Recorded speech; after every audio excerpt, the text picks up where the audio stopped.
Karibu katika channel hii ya CLW Mission, na leo tunakwenda kujifunza kuhusu somo linaloitwa Roho Mtakatifu.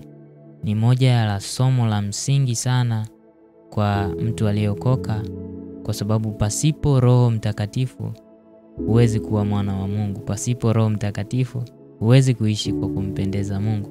Ni moja ya somo la muhimu sana, hivyo ni kuombe uendelee kutega sikio lako na tuweze kujifunza kwa pamoja kuhusu somo hili la Roho Mtakatifu. Unaweza kufungua Biblia yako katika kitabu kile cha Yohana sura ile ya 16 mstari wa 14. Yohana sura ya 14 mstari wa 16, Yohana sura ya 14 mstari wa 16. Biblia inasema, "Nami nitamuomba Baba, naye atawapa msaidizi mwingine ili akae nanyi hata milele." Huyu alikuwa ni Yesu anawaambia wanafunzi wake kabla hajapaa kwenda mbinguni. Akawaambia kwamba nami nitawapa msaidizi. Tamuomba Baba naye atawapa msaidizi, ambaye huyo ni Roho Mtakatifu, ambaye atakaa pamoja nanyi. Mtu ambaye anapewa msaidizi, maana yake yeye hawezi kukifanya kitu au hawezi kukidhi kila kitu kama inavyotakiwa. Ndio maana anapewa mtu wa kumsaidia ili kumwezesha kufanikisha au kukidhi mahitaji au mambo anayotakiwa kuyafanya. Sasa Yesu aliwatazama wanafunzi wake na alitutazama sisi. Akajua hatuwezi kuishi maisha matakatifu ya kumpendeza yeye bila kuwa na nguvu ya ziada, bila kuwa na nguvu itakayotuwezesha kutembea katika kumpendeza yeye Mungu. Ndio maana akaachilia kipawa, akaachilia Roho Mtakatifu kwa watu wake. Na Roho Mtakatifu ana kazi nyingi katika maisha yetu na ni wa muhimu sana. Sasa wanafunzi wa Yesu wakaambiwa kwamba hawataachwa kama walivyo, ila Yesu akaambia nitaomba Baba naye atawapa msaidizi, ambaye ndiye Roho Mtakatifu. Na tunaona katika sura ile ya kwanza kitabu cha Matendo ya Mitume sura ile ya kwanza mstari wa 8. Biblia inasema kwamba mstari ambao watu wengi pia wameukariri, ni usome kwa ili tupate uhakika zaidi.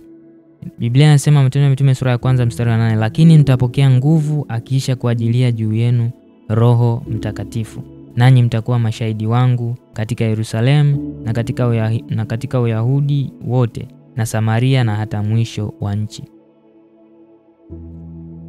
Lakini mtapokea nguvu akisha kuajilia juu yenu Roho Mtakatifu.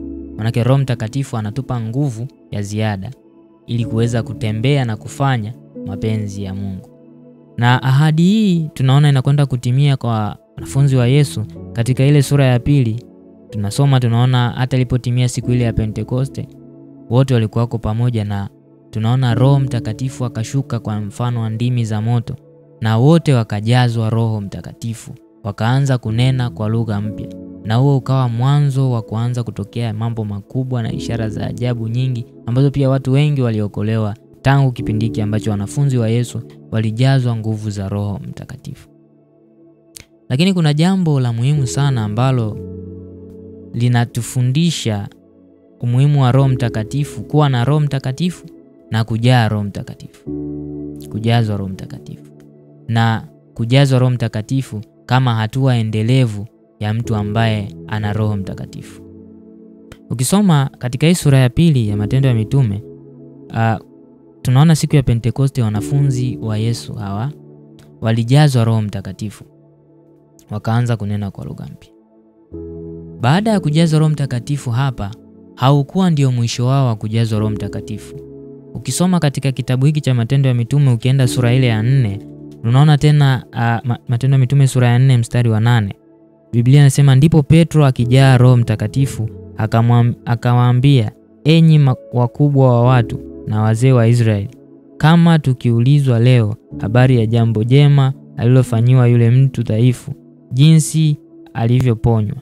Na utaendelea kusoma hapo chini. Lakini mstari ninaotaka ni huu, "Ndipo Petro akijaa Roho Mtakatifu." Huyu Petro alikuwepo hapa katika hii sura ya 2, na hawa wanafunzi wengine wa Yesu. Alijaa Roho Mtakatifu hapa. Lakini tunaona sura ya 4 tena anajaa Roho Mtakatifu.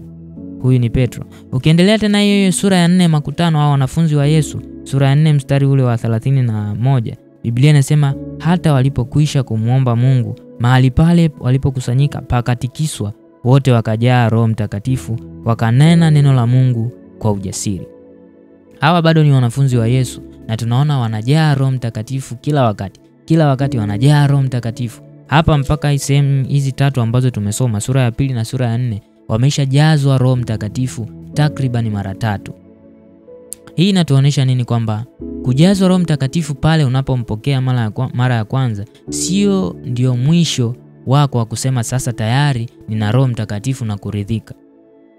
Tunahitaji kujazwa Roho Mtakatifu kila mahali, kila wakati. Yaani ili liwe tendo endelevu, kujazwa Roho Mtakatifu.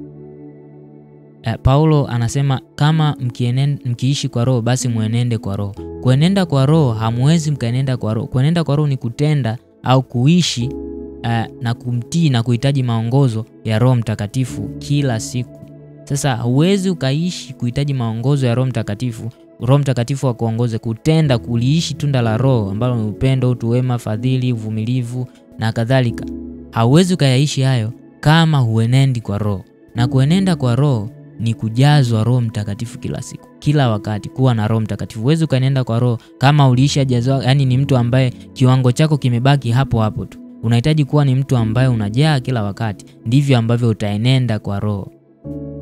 Kweli ulijaa Roho Mtakatifu mara ya kwanza, uliishi kwa Roho na unaishi kwa Roho kwa sababu unaye Roho Mtakatifu. Lakini unahitaji sasa kuenenda, kuonesha matendo ya huyo Roho Mtakatifu, tunda la Roho lidhihirike. Sasa hilo tunda la Roho haliwezi kudhihirika ikiwa kama wewe umebaki tu hapo. Unahitaji kuenenda, unahitaji kuwa unajazwa kila wakati, kujazwa kila wakati Roho Mtakatifu. Ni sawasawa na simu ambavyo inaishiwa chaji.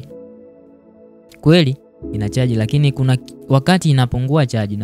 Sasa unahitaji kuiconnect tena kwenye chaji ili iwe na nguvu ile ile na uendelee kufanya kazi yako. Ndivyo ambavyo tunamhitaji Roho Mtakatifu katika kiwango kikubwa ambavyo sio tu pale ambapo tulipata experience ya mara ya kwanza ya kujazwa, iwe ni kiwango chetu endelevu cha kila wakati kuwa tunajazwa nguvu za Roho Mtakatifu. Kila wakati kuwa unajazwa nguvu za Roho Mtakatifu, na hapo ndipo tutakapokuona mabadiliko katika maisha yetu. Tutakapoona kwamba tunda la Roho linadhihirika katika maisha yetu. Ni muhimu sana kuwa na Roho Mtakatifu na kujazwa Roho Mtakatifu. Watu wengi wameishi katika experience ya mara ya kwanza alipojazwa na Roho Mtakatifu na wanajivuna kwamba kweli nina Roho Mtakatifu, lakini si sahihi. Experience ya mara ya kwanza, unamkuta mtu anasema yani nakumbuka ile mara ya kwanza nilivyojazwa Roho Mtakatifu, yani haijawahi kutokea tena.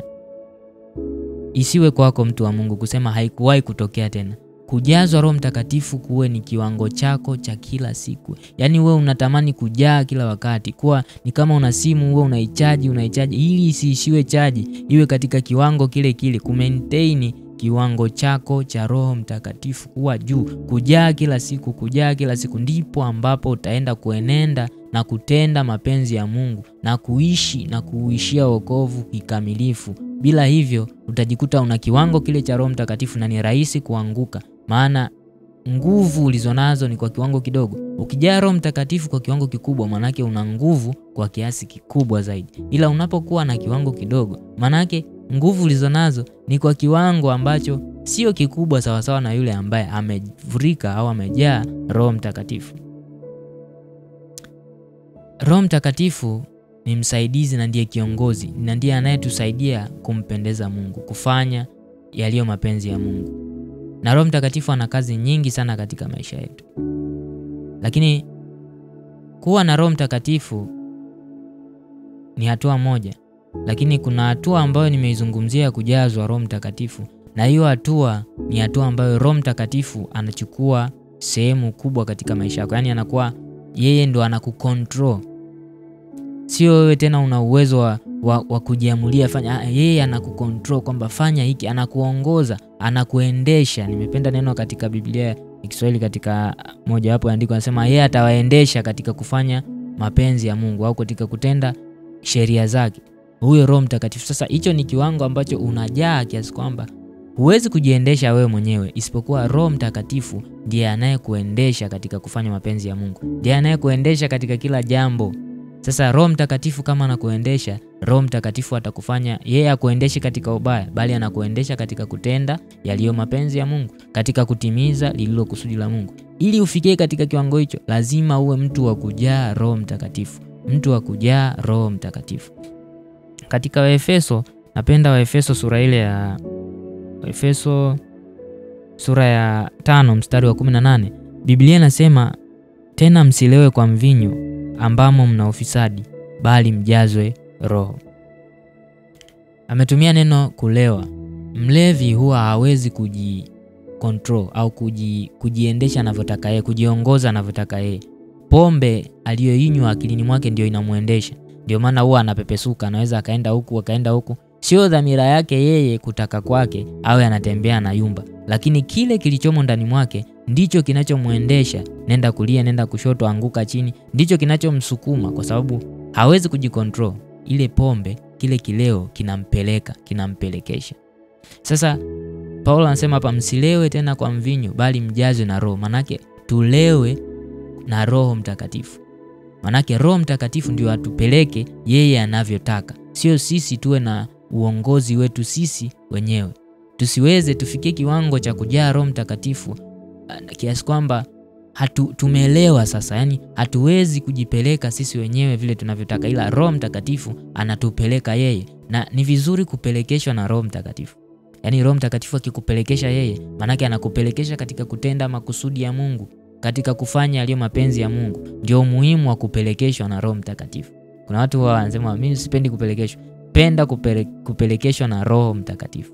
Yeye akikuendesha, anakuendesha katika kutenda mapenzi ya Mungu. Anakuendesha katika kutimiza haki ya Mungu. Kwa hiyo Paulo anasema msilewe kwa mvinyo, bali mjazwe na Roho. Roho Mtakatifu ndio anayetuendesha katika kufanya mapenzi ya Mungu, anayetuendesha katika kutimiza makusudi ya Mungu, anayetusaidia ana kazi nyingi sana, kushinda dhambi, anatukumbusha, anafanya kazi nyingi sana.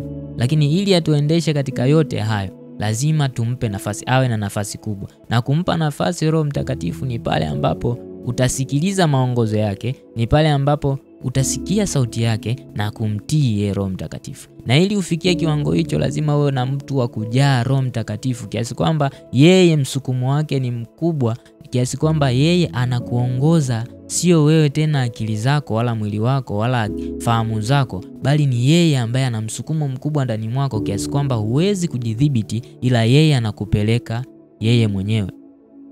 Hicho ni kiwango kikubwa sana ambacho mtu wa Mungu unahitaji kufikia, kujaa Roho Mtakatifu kiasi kwamba anakuendesha yeye mwenyewe. Umekuwa mlevi sasa, huwezi kujipeleka, yani yeye ndio anayekuendesha katika kufanya yale mapenzi ya Mungu, katika kuliishi kusudi la Mungu, na katika kila jambo yeye anakuongoza. Maana akikuongoza yeye, unakuwa katika kufanya yaliyo mema.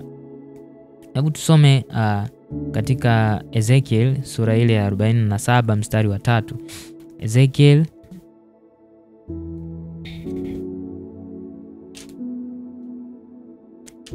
sura ile ya 47 mstari wa 3. Biblia inasema, na alipotoka mtu yule mwenye uzi wa kupima mkononi mwake kwenda mashariki, akapima dhiraa 1000, akanivusha maji yale, maji yakafika mpaka viweko vya miguu. Mstari wa 4, kisha akapima dhiraa 1000, akanivusha maji yale, maji yakafika mpaka magoti. Kisha akapima dhiraa 1000, akanivusha maji yakafika mpaka viuno. Kisha akapima dhiraa 1000, yakawa mto usioweza kuvuka, maana maji yamezidi, maji ya kuogelea, mto usiovukika. Hapa tunaona viwango tofauti tofauti, tafsiri ya maji kama Roho Mtakatifu, viwango tofauti tofauti vya ujazo ambao mtu anakuwa nao, ujazo wa Roho Mtakatifu. Lakini tunaona kiwango cha kwanza ambacho maji yanafika kwenye ugoko au viweko hivi, tunasema ni hapa chini kwenye viweko vya miguu. Ni kiwango ambacho unaweza hata kama ni mto, maji yake yapo katika level hiyo, unaweza ukavuka bila wasiwasi. Tafsiri yake ni nini? Unaweza ukawa una Roho Mtakatifu katika kiwango hicho, lakini bado maamuzi yako au kiwango chako cha kujipelekesha wewe mwenyewe ni kikubwa kuliko yeye Roho Mtakatifu. Yaani wewe una uwezo wa kujiendesha na kupinga kile ambacho Roho Mtakatifu anakusukuma kufanya kwa kiwango kikubwa, kwa sababu kiwango lichonacho cha wewe Roho Mtakatifu, mfano haya maji, ni kidogo. Kwa hiyo unaweza ukaresist, mwili wako unaweza ukaresist, ukapinga na ukakinzana naye. Maana yake unapovuka mto unakinzana na maji yamkini labda yanaenda hivi, wewe unanyosha. Kwa hiyo maji kama Roho Mtakatifu yanafika, lakini wewe bado unaweza ukanyosha hivi na Roho Mtakatifu asikupeleke vyovyote, kwa sababu bado una nguvu, bado unaweza ukajiendesha mwenyewe vile unavyotaka. Hiko ni kiwango cha kwanza. Lakini tunaona kuna viwango tofauti. Kuna maji yakafika kwenye magoti, bado anaweza kupita mtu huyu. Maji yakafika kwenye viuno, bado mtu huyu anaweza kupita. Lakini tunaona kuna kiwango ambacho maji yamefika kiwango cha juu, wanasema mto usioweza kuvukika. Yaani kiwango cha maji yamejaa ambayo mtu huwezi kuvuka tena, maana yake huwezi ukakinzana na maji. Yaani maji kama yanaenda hivi, huwezi ukakinzana nayo. Unavyoenda hivi maji yatakupeleka hivi hivi. Yaani kama unaenda hivi maji yanashuka hivi, yatakupeleka huko uelekeo wa maji. Ni kiwango ambacho maji yamejaa kiasi kwamba huwezi kuyakontrol. Sasa kiwango hicho cha Roho Mtakatifu ni kiwango ambacho kila mtu anatakiwa kuwa nacho, kwamba huwezi kujikontrol wewe mwenyewe, si mwili wako unaokuendesha tena, bali Roho Mtakatifu ndiye anayekuendesha, kiasi kwamba maamuzi ya mwili hayana nafasi ndani mwako, ila Roho Mtakatifu ndiye anaye nafasi kubwa katika kukuongoza na kukuendesha wewe katika kila jambo. Ili ufikie kiwango hiki lazima uende ndani zaidi. Kama vivyo kwenye mto. Hapa alikuwa anapima kina kile cha mto. Sasa kadiri unavyoendelea kusogea ndivyo kina kinavyozidi kuongezeka. Kadiri unavyozidi kusogea ndivyo kina ambavyo kinazidi kuwa kirefu. Sasa mtu wa Mungu, usibaki umekaa ukingoni, usibaki umekaa katika maji ya viwiko. Tafuta kwenda ndani zaidi kwenye maji. Tafuta kuzama katika kina ambacho maji hutaweza kuyakontrol tena, hutaweza kumuongoza, mwili wako hautakuwa na nafasi ya kupelekesha wewe tena, ila Roho Mtakatifu ndiye atakayekuwa anakuendesha wewe. Tafuta kuzama ndani zaidi katika mto, katika maji yaliyo hai, katika Roho Mtakatifu. Tafuta kujazwa kiasi ambacho huwezi kujikontrol tena, ila umelewa na Roho Mtakatifu. Tafuta kuzama ndani zaidi katika mto wa maji yaliyo hai, Roho Mtakatifu, kiasi kwamba huwezi kujikontrol. Ni maji yasiyovukika. Uelekeo wa maji unaotaka kwenda ndivyo wewe utakavyoenda. Uelekeo wa Roho Mtakatifu unavyotaka kwenda ndivyo wewe utakavyoenda. Tafuta kufika katika kiwango hicho, na hapo ndipo utakapokutimiliza mapenzi ya Mungu kwa ukamilifu wake. Ndipo utakapofanya mapenzi ya Mungu kwa ukamilifu wake. Ndipo utakapoishi kusudi la Mungu kwa ukamilifu wake. Maana Roho Mtakatifu atakuongoza katika kutenda yaliyo mapenzi na makusudi ya Mungu kwa ukamilifu. Kadiri ya kiwango ulichokuwa nacho, ndivyo ambavyo utakuwa una uwezo wa kukinzana na hayo maji. Lakini kadiri unavyozidi kuongeza kiwango, ndivyo ambavyo maongozo au kuongozwa kwako au kuendeshwa kwako kunaongezeka. Kiwango chako cha Roho Mtakatifu kinavyozidi kupanda na kupanda, ndivyo mabadiliko yanavyozidi kutokea katika maisha yako. Ndivyo unavyozidi kuona hata ufahamu wako unageuzwa katika fikra, mtazamo wako, namna unavyoamua mambo, namna unavyofikiria, namna unavyotenda. Unaona hapo awali ulikuwa ukiwaza vitu vya namna fulani, lakini sasa hivi umegeuzwa, unawaza vitu vya namna fulani. Unaona hapo awali ulikuwa unafanya maamuzi ya namna fulani, lakini hivi sasa maamuzi yako yamebadilika. Si wewe unayeamua, ila ni Roho Mtakatifu ndani yako ambaye anakuendesha katika kufanya hayo, ambaye anaendesha fikra zako. Yeye ana control ufahamu wako uwaze sawa na Mungu anavyotaka uwaze. Yeye anaendesha kutenda kwako utende sawa na Mungu anavyotaka utende. Hiko ni kiwango ambacho mtu wa Mungu natakiwa kuwa nacho, kuzama zaidi katika Roho Mtakatifu, kujazwa kila siku, kama nilivyotolea mfano hapo awali katika wanafunzi wa Yesu walikuwa wakijazwa sio mara moja. Usifurahie experience ya kujazwa Roho Mtakatifu ulipookoka ukasema nilijazwa nikanena kwa lugha. Taka kujaa kila siku, na ukiwa mtu wa namna hiyo ndivyo utakavyoona mabadiliko katika maisha yako, kwa sababu pia udhihirisho mkubwa wa kiwango cha Roho Mtakatifu ni pale tunavyoona maisha yako yanavyogeuzwa na kubadilisha. Kadiri Roho Mtakatifu anavyokuwa kwa kiwango kikubwa, kadiri Roho Mtakatifu anavyochukua nafasi kubwa, ndivyo maisha yako yanavyogeuzwa, ndivyo maisha yako yanavyoweza kubadilisha. Kadiri unapompa nafasi Roho Mtakatifu, unapotaka kujaa kila wakati, unapotaka kujaa Roho Mtakatifu kila wakati, ndivyo maisha yako yanavyozidi kugeuzwa, ndivyo unavyoona mabadiliko katika maisha yako. Ulikuwa uwezi mtu wa kauli, umeokoka kweli, lakini unajikuta una kauli sometime kauli ambazo hazifai. Yani Roho Mtakatifu anavyokuja anageuza kabisa, anageuza kila kitu ambacho kilikuwa. Yani mabadiliko yanatokea katika maisha yako. Lakini ili ufikie katika kiwango hichi, lazima ukubali kujazwa Roho Mtakatifu katika kiwango ambacho huwezi kucontrol uwepo wake. Huwezi kucontrol tena yeye anapokuwa ametamalaki katika maisha yako, bali ni mtu wa kufuata nyuma yake kwamba Baba, niko tayari, nipeleke unavyotaka wewe. Hicho ni kiwango ambacho ni cha muhimu sana, mtu wa Mungu. Sasa hebu tutazame faida 2 ambazo kwa haraka za Roho Mtakatifu. Faida 2 tu za Roho Mtakatifu kutoka katika maandiko kadhaa ambayo tumeyasoma, hiyo Ezekiel ambayo tumeisoma hapo. Ukisoma hii Ezekiel, hii sura nzima unaweza ukaisoma kwa muda wako. Ezekiel sura ya 47. Maji haya ambayo yanatiririka kutoka hekaluni yanatiririka moja kwa moja na yanaelekea katika bahari mfu, wanaita Dead Sea, bahari mfu. Sifa ile bahari mfu, kwanza ina chumvi kwa kiasi kikubwa. Watafiti wanasema ni mara 10 ya kiasi cha chumvi cha bahari za kawaida. Ni mara 10. Sasa kiasi hicho cha chumvi ni moja wapo ya maajabu pia katika dunia. Kinafanya pia vitu kuwa vigumu kuzama chini. Ni kiasi kikubwa sana cha chumvi, lakini kiasi hicho kinasababisha pia kukosekana kwa uhai au maisha kwa viumbe hai. Hakuna kiumbe hai kitaishi mule kwa sababu ya kiwango hicho cha chumvi. Ndio maana ikaitwa bahari mfu, maana kila kitu kimekufa.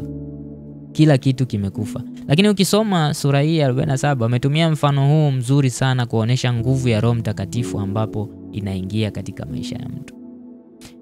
Maji ambayo yanatoka katika hekalu ambayo ndio Roho Mtakatifu yanazungumziwa, yanatiririka na kuelekea katika hii bahari mfu, Dead Sea. Na sifa moja wapo anayotoa, maji yale yanapotiririka katika hii bahari mfu, uhai unatokea tena. Vitu vilivyokuwa vimekufa vinapata uhai tena. Kama viumbe hai vilikuwa viishi, basi maji haya yanapotiririka katika hiyo bahari, maana yake uhai unatokea tena.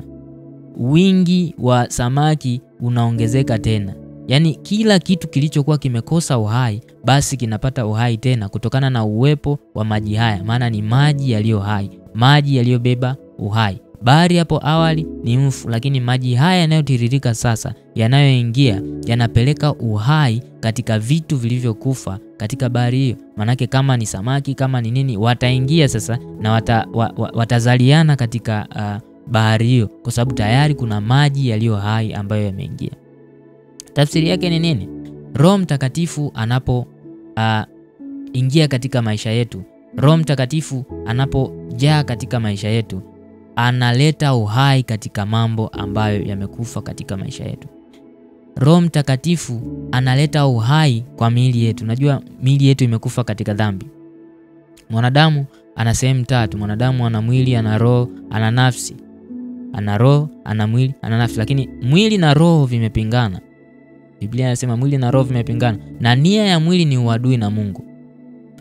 Na ndio maana mwili huwa unamuendesha mtu kukinzana na roho. Roho yako inataka kufanya mapenzi ya Mungu, lakini mwili roho yako inataka kufanya mapenzi ya Mungu, lakini mwili hautaki. Unataka kusoma neno la Mungu lakini mwili unasema uchovu. Ni ukinzani ambao upo. Unataka kuomba lakini mwili unakwambia pumzika. Ni ukinzani na roho. Sasa huu mwili ikiwa nia yake ni uadui na Mungu, manake umekufa katika dhambi. Na ndio maana wote wanaofuata mwili hawawezi kumpendeza Mungu. Wote ambao sehemu ya mwili wao imekuwa mwili wao unawaendesha katika sehemu ya maisha yao, manake hawa hawawezi kumpendeza Mungu. Lakini Biblia inasema katika Warumi, ikiwa roho wa Mungu anakaa ndani yenu, ninyi hamufuati mwili tena, bali mwaifuata roho. Ikiwa roho wa Mungu anakaa ndani yenu. Lakini Biblia tena inasema kama roho wa Mungu alivyomfufua Yesu kwa wafu, vivyo hivyo ataiisha na miili yenu iliyokufa katika dhambi.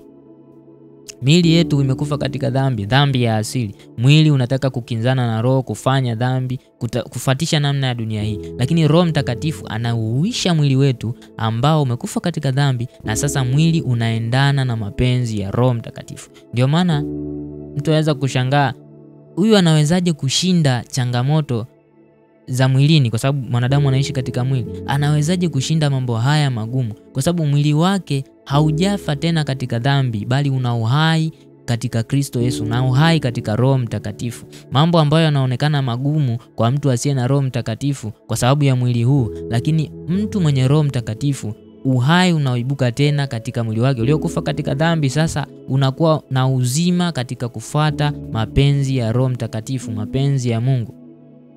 Mwili, unajua matunda ya mwili, ugomvi, masengenyo, matusi, uchawi, vitu vya namna hiyo. Lakini Roho Mtakatifu anapoingia ndani mwako, manake anauisha mwili wako, unafuatana na mapenzi ya Roho. Mapenzi ya Roho Mtakatifu nini? Ni amani. Manake sehemu ambayo mwili wako ungekupeleka katika magomvi, wewe unataka amani. Sehemu ambayo mwili wako unataka kukuendesha katika chuki, wewe unakuendesha katika upendo. Sehemu ambayo mwili wako ungekuendesha katika kuwa na huzuni, wewe kwako ni furaha. Ndio maana kuna mambo magumu ambayo nimeyasema, kwa mtu ambaye anaenenda kwa mwili ni ngumu kuyatenda. Unaambiwa adui yako akiwa na njaa umlishe, akiwa na kiu umnyweshe. Waombeeni adui zenu, waombeeni mema wale wanaowaudhi. Unajua ni vitu ambavyo ni vigumu kwa mwili wa mwanadamu. Kwa mwanadamu anaishi katika mwili, uwezi eti adui yako ana njaa ukasema umpe chakula. Ni vitu ambavyo ni vigumu, visivyowezekana. Umpende adui yako. Biblia inasema umpende jirani yako kama nafsi yako, na adui yako ni jirani yako. Sasa umpende kama nafsi yako. Kweli utaweza kufanya hivyo, lakini Roho Mtakatifu kwa kuwa anauhuisha mwili kufata mapenzi ya Roho, hivyo vitu vitawezekana pasipo nguvu yako mwenyewe. Si kwa nguvu wala si kwa uweza, bali kwa Roho Mtakatifu ndio tunaweza kufanya haya mambo. Maana Roho Mtakatifu anaihuisha miili yetu. Roho Mtakatifu analeta uhai tena katika vitu vilivyokufa. Tafuteni kwa bidii kuwa na amani na watu wote, na huo utakatifu ambao hapana mtu atakayemwona Bwana asipokuwa nao. Kuwa na amani na watu wote. Haijalishi yeye amekukosea au ni wewe ambaye umemkosea. Kuwa na amani. Sasa unakuta mtu yeye ndo amekukosea, wewe ndo unajua uende eti umuombe msamaha ili kuwa na amani. Hivyo vitu hutaviweza kama huna Roho Mtakatifu. Kama huna Roho Mtakatifu hautaviweza, kwa sababu mwili wako ndio utakuwa una nafasi kubwa, na mwili hauwezi eti ukakubali uende mtu mwili. Tunda la mwili kabisa linasema ni magomvi. Tunda la mwili ni chuki. Kwa hiyo lazima mwili utakupeleka katika hayo. Ndio maana unakuta kuna mtu mwingine wakati mwingine anasema ameokoka na anatoka ibadani, lakini sema mtu fulani simpendi. Mtu fulani simpendi. Mtu fulani namchukia sana. Sasa ukiona mtu wa namna hiyo, manake mwili wake umechukua nafasi kubwa. Si Roho Mtakatifu tena, bado haujapata uhai katika Roho Mtakatifu. Kwa hiyo tunahitaji Roho Mtakatifu katika maisha yetu, kwa sababu analeta uhai katika mambo ambayo yamekufa. Ikiwa mojawapo ni miili yetu, maisha yetu. Kuna vitu vimekufa, vitu vingi ambavyo vinahusika katika maisha yetu. Roho Mtakatifu kama niliposema, akija ndani mwako analeta badiliko, anakubadilisha namna unavyofikiria. Fikra zako zilikuwa zimekufa, unawaza vitu ambavyo, unapanga mipango ambayo haina mwelekeo. Unapanga mpango ambao ni ya kufeli tu, mipango ya kufeli tu. Lakini Roho Mtakatifu anapoingia ndani mwako analeta uhai katika fikra zako. Ufikirie tena katika kupanga mipango ya ovyo. Mipango yako inakuwa ya tofauti kulingana na mapenzi ya Mungu, kwa sababu ni Roho Mtakatifu, na yeye anajua yote, anaujua mwisho kabla ya mwanzo. Kwa sababu kwa namna hiyo atakupa mtazamo au kuwa na akili ya kupanga katika namna ya kufanikiwa, si katika namna ya kushindwa. Yeye atakuongoza, atahuisha fahamu zako. utawaza katika maendeleo, utawaza katika kufanikiwa, utawaza katika kupanga mipango iliyo bora. Hakuna tena kupanga vitu vya hovyo, kwa sababu Roho Mtakatifu amekuuisha. Atauisha na kazi zako, atauisha na kila kitu chako. Yeye huleta uzima, huleta uhai katika vitu vyako ambavyo vimeharibika, vitu vyako ambavyo vilikuwa vimekufa katika dhambi, vimekufa hapo awali, havina maendeleo tena, hakuna uhai tena katika familia yako. Unasemaga kwetu hatupati watoto, kwetu hatusomi. Hivyo vyote ni suluhisho la Roho Mtakatifu. Tafuta kujaa Roho Mtakatifu. Roho Mtakatifu hivyo vyote akiingia analeta uhai katika vitu vilivyokufa. Usomi, unaona yeye akiingia ni mwalimu wa kwanza. Roho Mtakatifu atakufundisha na atakupa akili na utafanya vizuri. Una maarifa katika jambo fulani, yeye Roho Mtakatifu ndio Bwana wa maarifa, atakupa maarifa katika kila jambo ambalo unataka kulifanya. Yeye Roho Mtakatifu atakusaidia kuomba. Ana kazi nyingi sana na analeta uhai katika kila jambo, katika kila nyanja ya maisha yetu. Iwe ni kazi, iwe ni afya, iwe ni kila kitu. Roho Mtakatifu analeta uhai pale ambapo hapana uhai, panaonekana pamekufa. Maisha yako hayaeleweki, yako tu. Tafuta kujaa Roho Mtakatifu. Yeye analeta uhai katika maisha yetu. Hii ilikuwa ni faida ya kwanza ya Roho Mtakatifu, na tumetolea mfano ya maji haya ambayo yameingia katika bahari mfu. Lakini Roho Mtakatifu hutuendesha katika sheria ya Mungu, hutuendesha katika kufanya yaliyo mapenzi ya Mungu. Ukisoma katika Ezekiel hiyo sura ya 36, Ezekiel sura ile ya 36 mstari wa 27, Biblia inasema, nami nitatia roho yangu ndani yenu na kuwaendesha katika sheria zangu, nanyi mtazishika hukumu zangu na kuzitenda. Hii ni Ezekiel 36:27, inasema nanyi nitatia roho yangu ndani yenu. Roho yangu, roho wa Mungu, ni Roho Mtakatifu, na kuwaendesha katika sheria yangu. Anakuendesha, sio wewe tena ni kweli mwanadamu, unasema mwanadamu ana maamuzi ya kumsikia, unaweza ukamsikia Roho Mtakatifu na usitende au usifanye. Lakini kiwango hiki ninachokizungumzia cha Roho Mtakatifu, kweli una maamuzi yako, lakini maamuzi yako ambayo ninaamini maamuzi yanayokinzana na Roho Mtakatifu ni maamuzi ambayo si ya kimungu, si sahihi. Na mara nyingi yamkini yanatokana na mwili wako, kwa sababu unakuendesha na vitu vingine ambavyo vinakinzana na Mungu. Lakini Roho Mtakatifu anapojaa ndani mwako, kwanza tayari anapojaa ndani mwako, upendo wa Mungu unakuwa ndani mwako. Na Biblia inasema mkinipenda mtazishika amri zangu. Kwa hiyo kuzishika amri za Mungu pamoja na utii kwa neno lake, maana yake utasikia na utatii. Huyo ni Roho Mtakatifu tayari anaingia ndani mwako. Kwa hiyo utakuwa unasikia na kutii, na kwa namna hiyo huyo Roho Mtakatifu atakuendesha katika kutenda au kufanya au kuzishika sheria za Mungu. Huyo Roho Mtakatifu yeye ndio kazi yake, kutuendesha katika kuzifanya au kuziishi sheria za Mungu. Nanyi mtazishika hukumu zangu na kuzitenda. Huyo ni Roho Mtakatifu ambaye anatusaidia kuenenda kuzitii sheria za Mungu. Kweli kwenye Biblia ukisoma, kuna amri au kuna mambo ambayo yanaonekana ni magumu kibinadamu. Ni magumu kibinadamu. Nikatolea mfano hapo, tafuta kwa bidii kuwa na amani na watu wote. Yaani adui yako amekukosea, lakini wewe muombe msamaha, muwe na amani. Ni mambo ambayo ni magumu sana kibinadamu. Kutenda ni ngumu sana. Mpende adui yako. Adui yako akiwa na njaa umlishe, umnyweshe, umuombee anayekuudhi. Ni vitu ambavyo ni vigumu. Lakini pasipo kufanya hayo, huwezi kumuona Mungu. Huwezi kufanya, kwa sababu sio mapenzi ya Mungu. Kushindwa kuyafanya maana yake hujafanya mapenzi ya Mungu. Hayo ni maneno ya Mungu yanasema tufanye hivi. Maana yake kutokufanya kwake ni dhambi, umekiuka. Na huwezi ukaona ufalme wa Mungu. Ndio maana Biblia inasema pasipo Roho Mtakatifu Roho Mtakatifu, wasio na Roho Mtakatifu hao sio wake. Atumia lugha hiyo. Wasio na Roho Mtakatifu hao sio wake. Kwa nini? Kwa sababu bila Roho Mtakatifu hizi kanuni za Mungu, hizi sheria za Mungu huwezi kuzifanya kikamilifu. Kuna mambo ambayo fahamu zako zinafika mwisho, maamuzi yako kama mwanadamu yanafika mwisho. Unahitaji Roho Mtakatifu akusaidie. Na hapo ndio inatokea ile lugha ya msaidizi. Yako mambo mengi ambayo hatuwezi kuyafanya. Tunahitaji Roho Mtakatifu katika kiwango cha kutuwezesha sisi kutembea katika sheria za Mungu, kufanya yale mapenzi ya Mungu. Kiwango ambacho Roho Mtakatifu anatuendesha na kuleta uhai mpya katika maisha yetu, na kuleta uhai mpya katika mambo yaliyokufa katika maisha yetu. Huo ni umuhimu wa Roho Mtakatifu na ni muhimu kwa mtu wa Mungu.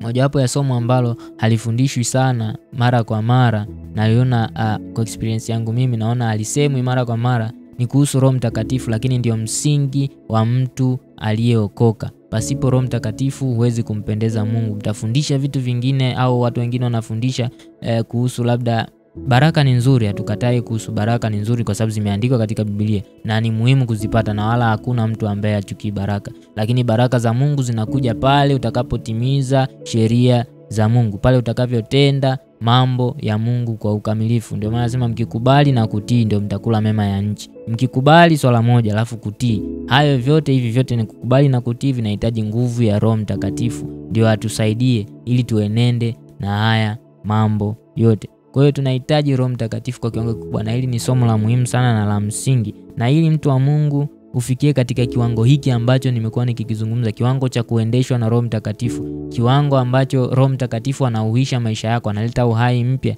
anakuongoza, anakuendesha katika kutimiza mapenzi ya Mungu, lazima uhitaji kuwa mtu wa kujaa Roho Mtakatifu kila siku. Mtu wa kujaa Roho Mtakatifu katika kiwango kisicho cha kawaida. Usifurahie experience ya mara ya kwanza ukasema nilinena kwa lugha masaa 2 siku ya kwanza alipojazwa Roho Mtakatifu.